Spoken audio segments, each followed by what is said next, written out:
mengatakan bahwa di Lampung tidak ada tanah adat. Nah, itu yang bahaya, itu yang bilangin Lampung. Ginda Ansori, praktisi hukum yang sudah berjibaku melawan oligarki mafia tanah di Lampung, angkat bicara terkait pernyataan Kepala Badan Kesbangpol, Mesuji, yang kini menuai kontroversi dan diduga telah merendahkan hak masyarakat adat tentang tanah ulayat tanah marga warisan leluhur yang merupakan klaim tanah adat di Lampung. Tanah ulayat atau tanah bengkok atau tanah kampung secara legal formal, tanah adat masyarakat Lampung itu ada dan memiliki peran penting dalam masyarakat adatnya, baik itu secara hukum negara, formal, dan secara hukum tradisional adat.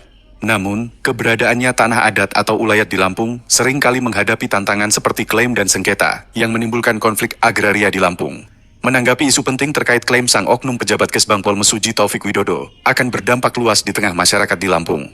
Taufik Widodo mengatakan menurut dia berdasarkan hasil konsultasinya dengan berbagai pihak, ia menerangkan bahwa di Lampung tidak ada tanah adat, kata dia pada saat di lokasi konflik agraria di Mesuji, 12 Oktober 2025. Pernyataan Taufik Widodo menimbulkan kontroversi dan berpotensi dapat memicu konflik horizontal terkait persoalan agraria di Mesuji. Artinya persoalan ini bukanlah sekedar isu dan tidak bisa dianggap sepele atau main-main. Aparat penegak hukum APH dan pemerintah Provinsi Lampung agar segera turun tangan meluruskan terkait persoalan ini. Assalamualaikum warahmatullahi wabarakatuh. Tabikun. Saya Ginda Ansori WK, advokat dari Lampung, juga bagian dari masyarakat adat Marga Buaya Pemuka Bangsa Raja, Kampung Negeri Besar, Kecamatan Negeri Besar, Kabupaten Waikanan, Provinsi Lampung, menyayangkan video viral yang terkait dengan bahwa tanah adat itu tidak ada.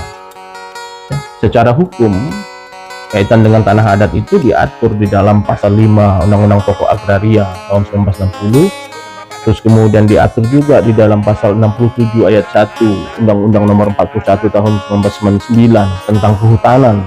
Diakui bahwa ada masyarakat yang masih punya paguyuban, terus kemudian ada kelembagaan dalam bentuk penguasaan perangkat adatnya, ada kemudian tanah adatnya, ada peranata untuk menegakkan keadilan adatnya, dan ada pemungutan hasil hutan terhadap itu. Dan ini ada terjadi. Saya sekarang sedang mengadvokasi persoalan register 44, 45, 46, 47 yang ada di Lampung, yang pada tahun 1940 siapa yang menyerahkan? Tokoh adat, marga. Karena ini tanah marga. Sebelum negeri ini berdiri, sebelum negara ini berdiri, itu sudah ada yang namanya kelompok masyarakat, itu namanya marga kalau di Lampung, dan mereka punya tanah. Jadi kalau kemudian terdaftar atau tidak terdaftar tanah adatnya, bukan kemudian nggak ada.